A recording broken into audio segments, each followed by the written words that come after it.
Internets, hello you absolute lovelies. Let's talk all about Stranger Things Season 5, Episode 3, an episode that brought us a little bit of everything. We got a fan favorite character back. We had an incredible cliffhanger ending with another fan favorite character. We got an episode directed by Frank Darabont. We got insane Home Alone hijinks. Going to be talking about all of that and more. This is going to be a full spoiler review for Episode 3. But if you're new to this page, please hit that subscription bell. We cover movies, we cover TV, we cover lots and lots of comic books. So if you like the nerd space, you like the genre space, you like pop culture, hit that bell. Also, leave a like in this video. It helps the algorithm know that I love Stranger Things as much as I do. And leave a comment down below. I have not watched episode 4 yet. I'm reviewing each of these individually, but I'd love to know what you think of episode 1, 2, and 3 of this season. I'd love to know what you think of my thoughts. Let's dive into it. Episode 3, that ending.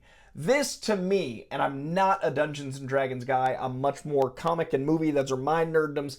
I don't know D&D, but this quest that Holly's going on feels very Dungeons & Dragons to me. She's getting little totems. That Boy Scout badge feels important. Now she's added on another layer, plus she's got her own little heroic Holly medallion, little totem. I feel like this is coming into something, and the setting is very like... Now she's in the woods, feels very fantasy. I don't know, it feels very D&D to me, but the actual last beat ending, I love when something is so obvious that as soon as it happens, you're like, well, of course, but you didn't think of it first. I did not anticipate that last beat with Max. I love that we got it. I think it is perfect. Whatever liminal space, whatever subconscious, whatever dream world between the upside down and the right side up and whatever's going on in the mind, what a perfect way to bring back Max. And I do think we get Max possibly at the end of episode 4 as the big cliffhanger moment, coming back into Hawkins, coming back into the real world. I still think we're paced for that, but I also still think someone might die at the end of episode 4 with the gap of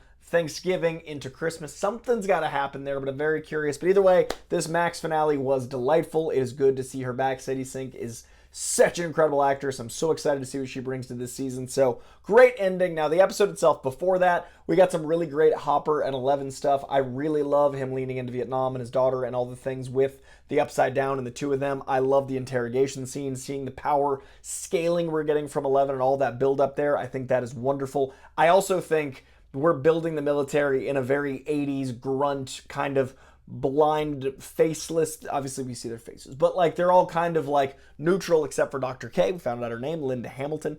Very excited to see how that develops. Most of all this episode though, I love that we keep growing and shrinking the cast. First episode, I talked a lot about how much I love the ensemble. Second episode, I talked a lot about how I love the pairings and all these things. Third episode, we've back to these giant swaths of characters all together, and that in this episode culminated in this great Home Alone sequence. The Home Alone stuff was delightful. They made you really hate this family and that annoying, immediately off-putting child. I love that we get the destruction of that house as a way to set up a great action set piece. We get all of these traps. We get all of this new way to show them take down the Demogorgon, but in a more fun 80s hijinksy way. Felt very Joe Dante, Chris Columbus. It felt very old school. And speaking of directors, Frank Darabont, who brought us Shawshank, who brought us The Mist, who brought us Walking Dead. This man, a lot of The Walking Dead. This man is an absolute genius, and it's great to see him directing something that feels like a love letter to his era. This man has been in the game for a long time, but this era of filmmaking feels very Darabont, so it's cool to see him blending horror, which he's known for, as well as that classic era of filmmaking. So really cool to see that he directed this episode. I loved the ensemble altogether. I love what's developing with Harrington and Henderson. I love Dustin and Steve so much.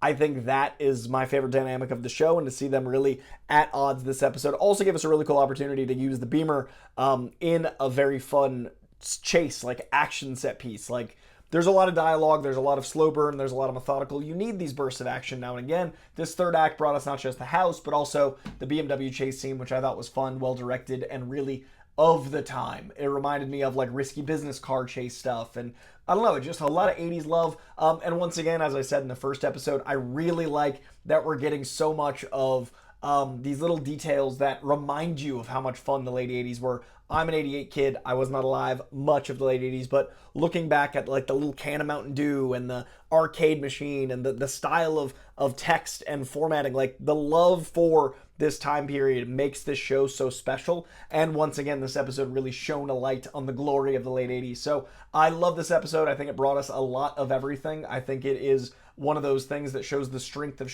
Stranger Things, whether it's the ensemble, whether it's the writing, whether it's the tension, whether it's the directing. Like, there's so much going on in the show. I will say one thing I have noticed, episodes 1, 2, and 3, I'm not that big of a Will Byers fan, and this is very much his season. I get that that's kind of the bookend, season 1 to season 5. Like, that's the way the show is. Will Byers is the one that gets stolen, right? And now Holly's been stolen, but Will is the one that's like developing powers and all these things. I think I'm not a fan of whether it's Noah Schnapp's acting, whether it's the way the character, I can't tell how old he's supposed to be versus is, the way it feels inconsistent. I don't know. I don't quite have an affection for Will Byers yet, and I love every other character. So my only real note or flaw is that I'm struggling with that element of this season just because he's not my favorite character, and obviously he's being highlighted a lot because he's the bookend. But other than that, no real problems, no real qualms. Really enjoying the show. Good to have it back. Very excited for episode 4, which is a feature-length episode. I'm not sure if I'm posting this review in the morning or at night, but I know I'll be posting that episode in the morning because it's like midnight. I'm shooting these right through. I didn't get any press screenings or advanced copies, so I'm just filming these after I watch an episode, and your boy's exhausted, and I want to do a good job with episode 4 at the cliffhanger. 1, I want to enjoy the episode for myself. 2, I want to be able to coherently speak to you. So that is going to be in the morning, or if this video is in the morning, it's up soon.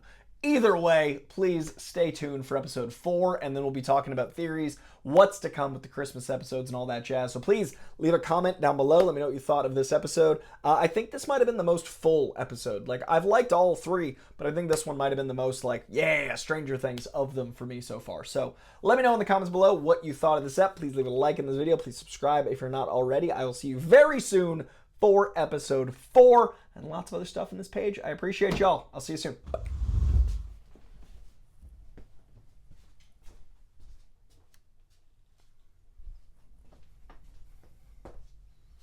I forgot.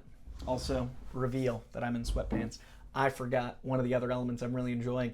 The dude that is running the illegal material, I don't know what the word for that is. Contraband.